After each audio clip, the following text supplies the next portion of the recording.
Hey, how's it going? Thank you for joining me on the Meliora Mentor podcast. I am Jocelyn Hillam, and Meliora means better in Latin. I want to encourage better thoughts and give you examples from my own lives of areas that I have found better thoughts that have helped improved it. Because changing my thoughts for the better has changed my life for the better in a lot of ways. And I want to help you to find the better because it's a much more satisfying and fulfilled life living in better thoughts. So thanks for joining me and let me help you today. Hi, I am Jocelyn, the host of the Meliora Mentor podcast. Meliora means better in Latin. I encourage better thoughts for a better you and a better life through taking small steps in thought or action to reach your goal. I help individuals with an inner desire who are having a difficult time making progress to fulfill their goals to find the small, doable steps without making drastic changes to their everyday lives. And I can help you. Thanks for joining me. Hey, how's it going? I'm so excited to be here with you today as I share some thought tools and things in my life that I am going through, that I have gone through, that have helped me in motherhood, pregnancy, and losing baby weight. Hopefully I can help you in some of those areas. If you are pregnant, I have a whole series I did on pregnancy. Go scroll down or up, can't remember which it is on the app, and find the pregnancy series. I take it step by step all the way through a pregnancy.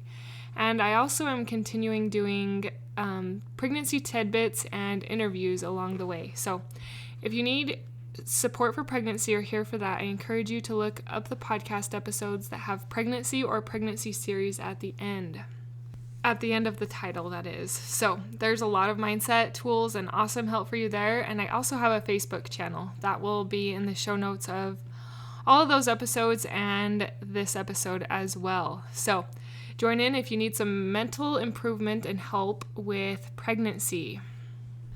Today I have two illustrations for you about why stupid simple things, which I shouldn't say stupid, I'm sorry. I tell my kids not to say it, so I feel a little guilty right now.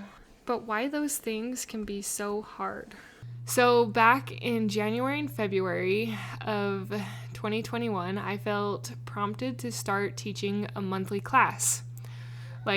And I just felt that even if people didn't come, I needed to start teaching a monthly class. I needed to start getting practice in articulating my thoughts and in sharing the things that are on my mind. And doing that through a class online was what my original thought was, just doing a simple online class once a month. I did 2 of those classes and then kind of petered out. I just didn't continue. I rationalized that over the summer, I was going to record a bunch of classes at some cool sand dunes that are pretty close to our house. I was going to record a bunch of classes there, and then I'd have a log of classes that I could put up when I wanted to talk to people. So that was my rationalization for not recording those classes. I was going to record some over the summer. Well, summer has come and gone. It is October, and I did not record a single one of those classes. I didn't do anything like that. And I had felt inspired to, but I didn't do it. I am still learning. Life is a journey as you learn to listen and adapt to those promptings and things that come into your mind and heart. Sometimes we ignore those promptings, like I did, and sometimes we try to listen, like I'm trying to do now. So one thing that came to mind was okay, just teach a live class. One live class. Start there. Start with one live class. And I put that off for weeks. I found the phone numbers to some public offices where I could hold a public class that I could just teach to those local to my area.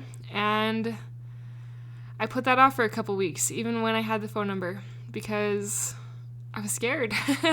That fear was creeping in. I didn't want to. It was putting me a little bit outside of my comfort zone, even though I enjoy sharing my thoughts with other people.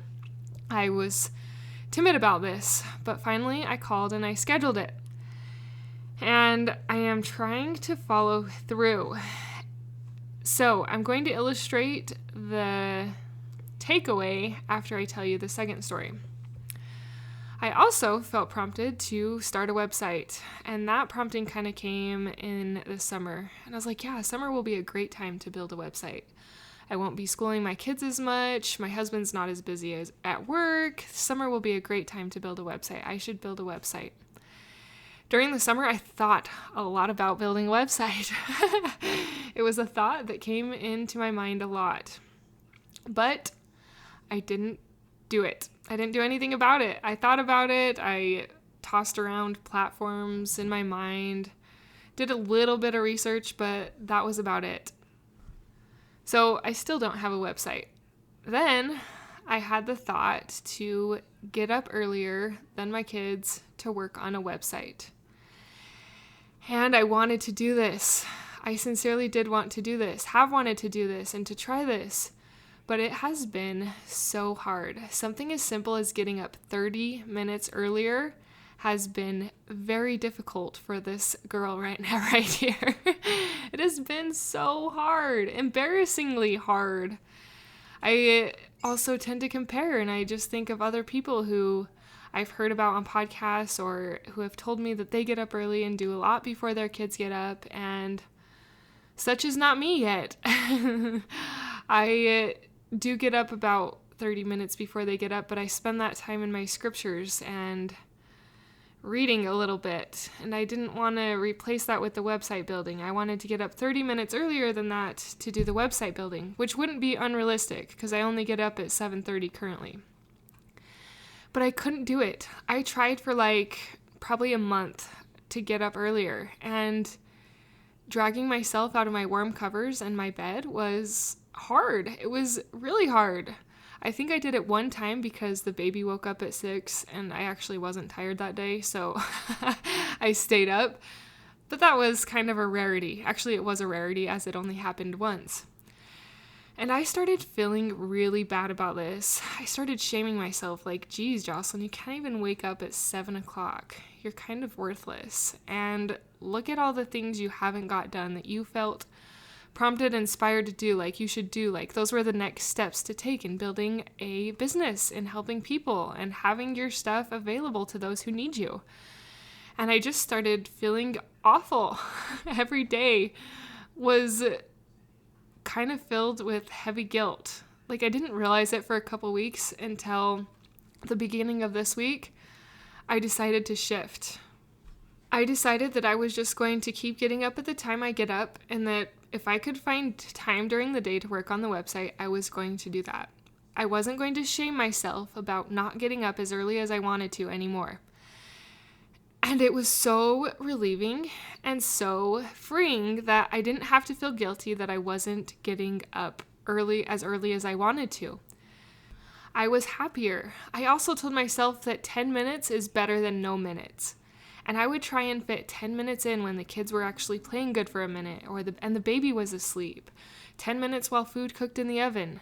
10 minutes to me was better than no minutes. And if you add 10 minutes up over a week, that's still an hour, which is an hour better than I would have got otherwise. It's still something. So there's kind of two nuggets, two thought mindset shifts that you can apply to these stories and to today's topic. Why is it so hard to do stupid, simple things?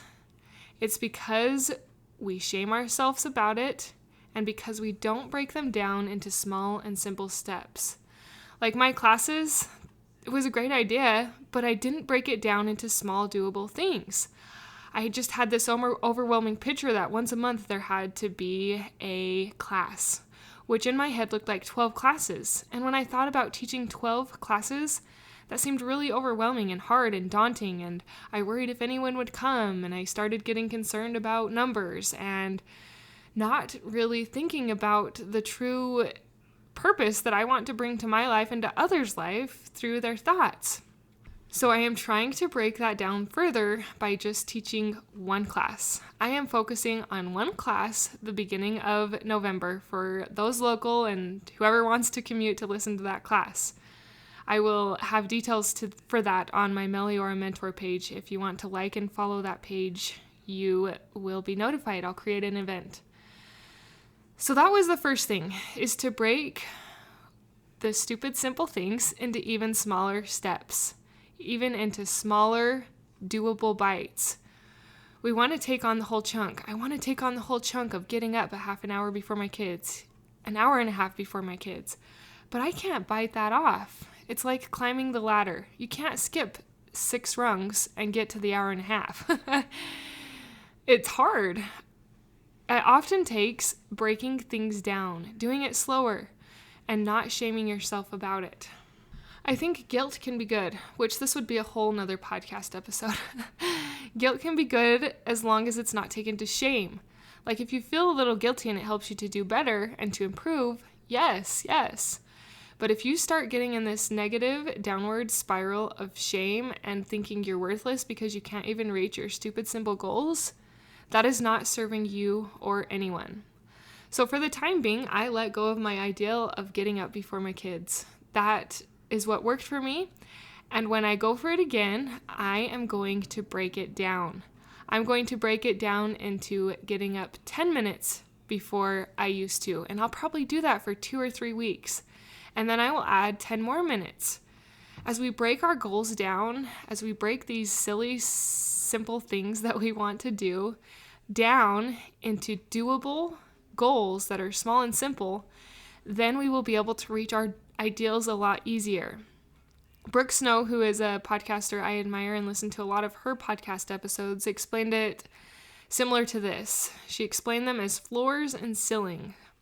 A floor is something that you could do on a day that you are sick.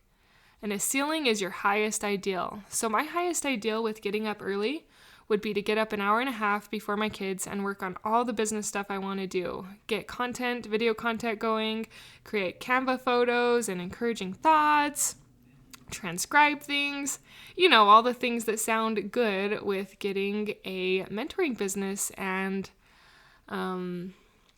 thought-encouraging mindset tools going. That would be ideal. But most days I can't reach the ceiling. So she says to set a floor. Set a doable floor that you could do even on a day when you are not feeling the greatest. So the floor would be getting up even 5 minutes earlier. Or, like I decided to do, fitting that 10 minutes of website building in throughout a different time in the day. She applies this to exercise. Her ceiling was to jog 3 miles a day. That would be her ideal. But her floor was to put her tennis shoes on and step outside. So setting a floor and a ceiling can really help you in doing the small and the simple things to move forward in your small goals that seemed silly and easy, but you still can't get done. Floors and ceilings is another thing that we could even go deeper into, which I need to write down all these ideas because that one actually was very pivotal in me moving forward, and I will share more about that in the future.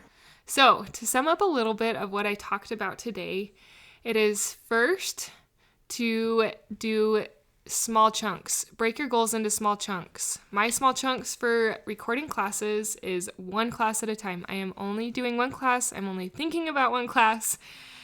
And if I don't do one the next month, that's okay, but I'm doing 1 this month.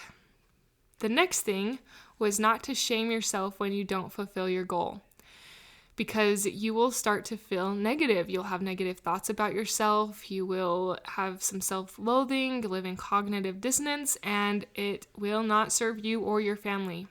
It will actually start to make you unhappy. So don't shame yourself. Look at things in a new light. Try and find different ways to solve your problems. Maybe you can't currently solve the small problem you were working on, like me, like getting up early. I could not solve that problem. My baby does still wake up in the night, and that's part of my rationalization why I can't get up early is because I don't get consistent sleep. So I had to find a different alternative. I had to find a different time to work on my website, and it actually worked better for my mind and for my life. Sometimes you have to find a different alternative, or sometimes you can work through it by breaking it into smaller and simple chunks, like 5 or 10 minutes at a time. I hope that this podcast episode has been helpful to you in trying to do the simple, silly things that should be really easy, but they can be very difficult. These mindset shifts can help you if you apply them into your life. So go mama, go apply these tools and let me know how they work for you. I would love to hear some feedback from you you can message me, or my email is always in the show notes if you would like to email me. Thank you for sharing this episode with your other mom friends who you know could use these mindset tools. I love talking and teaching about this work because it has changed my life. And I know I say that every episode, but it really has. And it's been by small and simple things. So if I can do it, you can do it. Let's do it together. Until next time. Thank you for being a part of the Meliora Mentor podcast, for listening, for sharing, and for most of all, applying these tools into your own life to improve your own happiness so that you can find your own better thoughts for a better you and a better life through taking small steps in thought or action to reach your goal. If you are one of those individuals who have an inner desire but are having a difficult time making progress in your goals, I can help you find the small, doable steps without drastic changes to your everyday life. Reach out, let's connect, and let's see you move forward. My name is Jocelyn, and I thank you for listening. Until next time. You know what? I decided I wanted to add a deeper thought to this podcast episode. And it will be something that I add occasionally on the future, something that's kind of come up in my life or in my thoughts that I want to share with you. So I don't know if you've seen the show Alone. I don't watch a lot of TV, but I've watched 2 seasons of Alone, and it's where individuals go live in the wilderness for alone. So they pick 10 people to live alone in the wilderness. Like the ones I've seen have been in the Arctic. They live in the Arctic for, one of the challenges was 100 days, and the other challenge was to be the last one there, and they would win money. And as they go throughout this process of living alone, I was discussing this with my sister and her husband. And I mentioned how one of the recent winners shared a lot about his mother and his thoughts about his mother. But you could kind of gather from his personality that he typically is not a person that would share such information like that. He just typically didn't seem like the person that would do that. But living alone, he had no one to talk to. They have no electronics. They have no way to talk to people, to be distracted. And he shared some pretty deep things about his mom and his relationship with his mom. And my sister told me that on another episode, there was a different guy who had talked about losing his daughter. And he'd never talked about that before. He was a rock, stone, solid man and didn't cry. But when he started talking about that and going through that with the camera, he started crying. Like, they do their own filming. There's not a camera crew there. And it made me think about how them being alone with their thoughts brought them to some of those deeper and more meaningful and hard experiences, and really kind of made them get in their thoughts and examine their thoughts and opinions about life, about relationships specifically. And I know I'm kind of jumbling this because I just randomly decided to do this last minute, but it made me think of how we don't have time, we don't make time to process some of those difficult things. In our world, we do not have very much alone time because there are so many ways to be distracted. We're distracted on our phones, with our TVs, with the various emails, with the radio, with news, and you name it. There are so many ways to distract ourselves from going through some of those deeper emotions, working through some of those pains, and feeling some of that respect and reverence for our parents.